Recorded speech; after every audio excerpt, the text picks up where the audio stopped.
ทุกข์เคยสุดห่วงกันก็ทำให้ใจสั่นและอยากจะหวนย้อนวันเวลากลับไปมันคิดถึงใบหน้าหอยน้ำตาหอยยิ้มที่เคยได้เห็นคิดถึงสีวินนักเรียนมัธยมที่เคยเป็นและบอกเคยลืมว่าเฮาหากันเท่าใดห่างกันแสนไกลหัวใจยังเหมือนเก่าห่างกันเท่าใดหัวใจเฮาเหมือนเดิมห่างกันแสนนานความคิดถึงที่มีนับวันยิ่งเพิ่มเติมให้รู้ว่าเฮายังบ่ลืมกันและนับจากวันนี้บ่ว่าจะโดนเท่าใดจะให้สัญญาต่อกันว่าจะเก็บเอาความทรงจำของเฮาไว้ในหัวใจจะเก็บมันไว้และจะเป็นกำลังใจให้กัน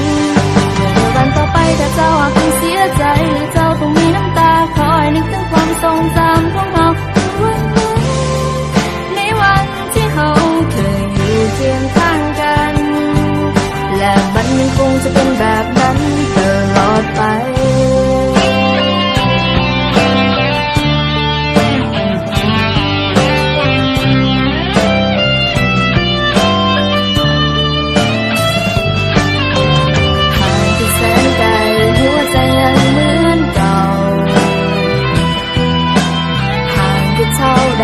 หัวใจเฮาเหมือนเดิมห่างกันแสนนานความคิดถึงที่มีนับวันยิ่งเพิ่มเติมให้รู้ว่าเฮายังบ่ลืมกันและนับจากวันนี้บ่ว่าจะโดนเท่าใดจะให้สัญญาต่อกันว่าจะเก็บเอาความทรงจำของเฮาไว้ในหัวใจจะเก็บมันไว้และจะเป็นกำลังใจให้กันวันต่อไปถ้าเจ้าหากต้องเสียใจหรือเจ้าต้องมีน้ำตาคอยนึกถึงความทรงจำของเฮา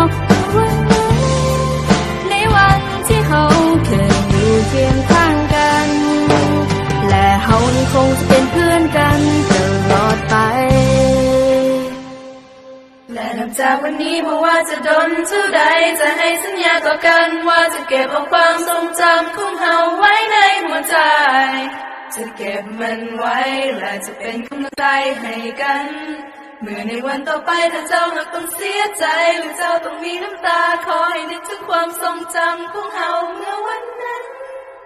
ในวันที่เฮาเคยอยู่เคียงข้างกันและเฮายังคงจะเป็นเพื่อนกันตลอด